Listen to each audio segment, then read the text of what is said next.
Okay, so I wanted to show you how to index the Wisconsin birth records. My other video was kind of long, as they take just a little bit more time.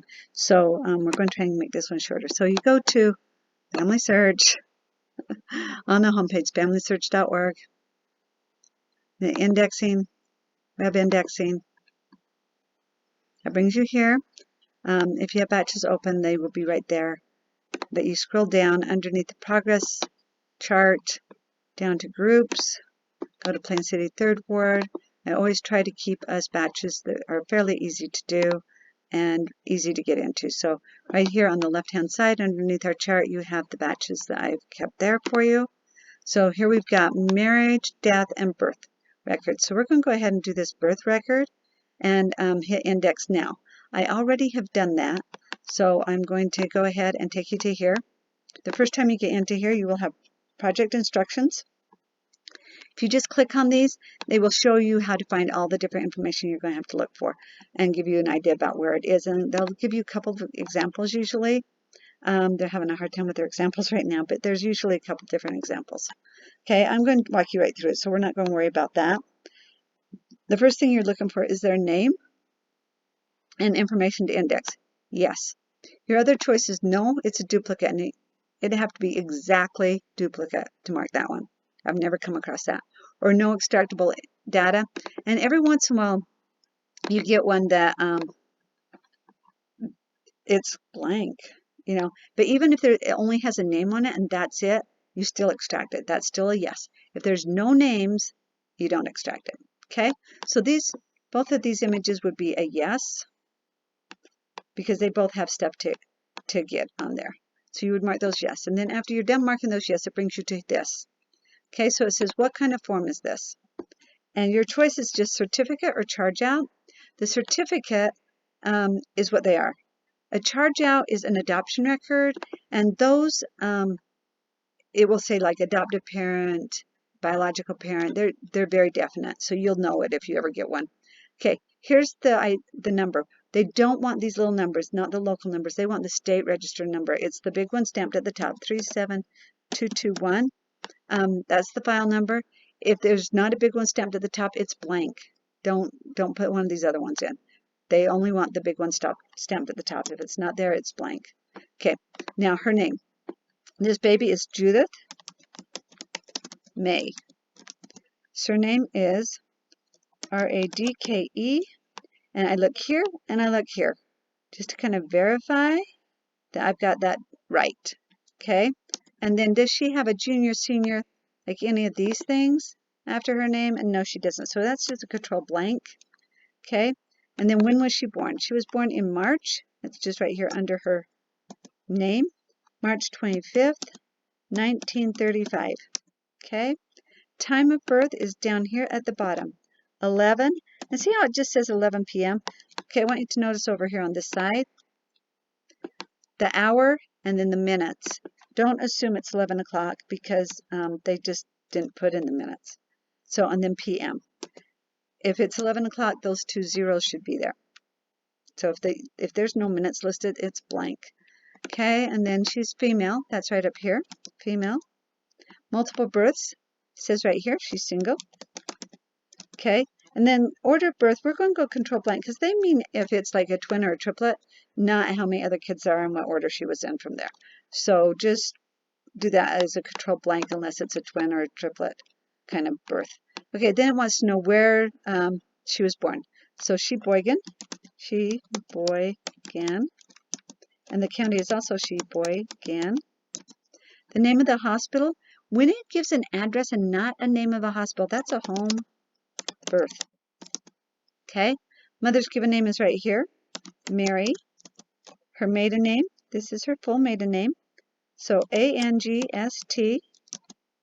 And her current surname, this baby is legitimate, so her surname would be the RAD word, and then she does not have a suffix.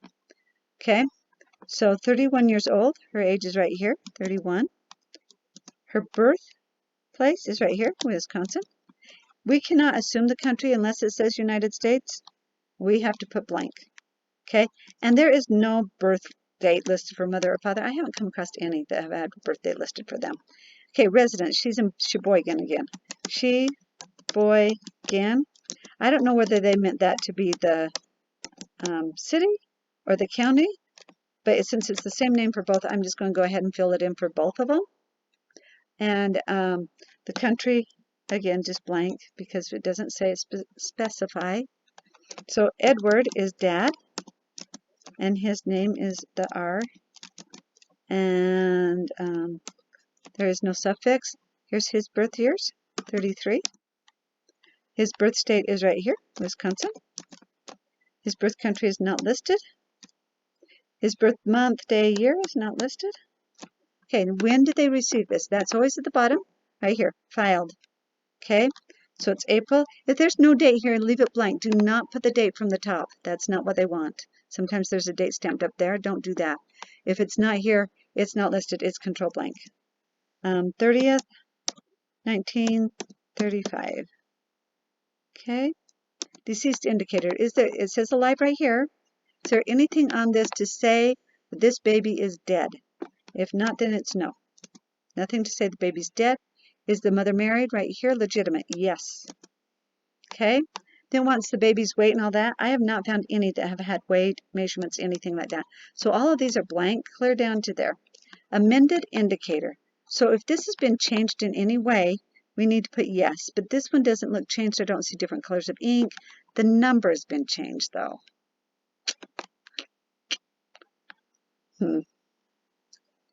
So we really should put a yes because they have changed that number. They crossed it out and changed the number, so that's amended.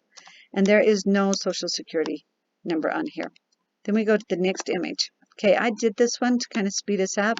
So again, it's a certificate. If it's a charge out, the adoption, it would be different, completely different. And you'd be able to tell that. Here's the file number right here, 37222, stamped at the top. We don't want these little numbers here. We want this big number at the top, okay? Child's name, Paul Allen. And then here's the father's name. I mean, his last name, but it's also the father's name. It's so much easier to read right here. So, Rommel,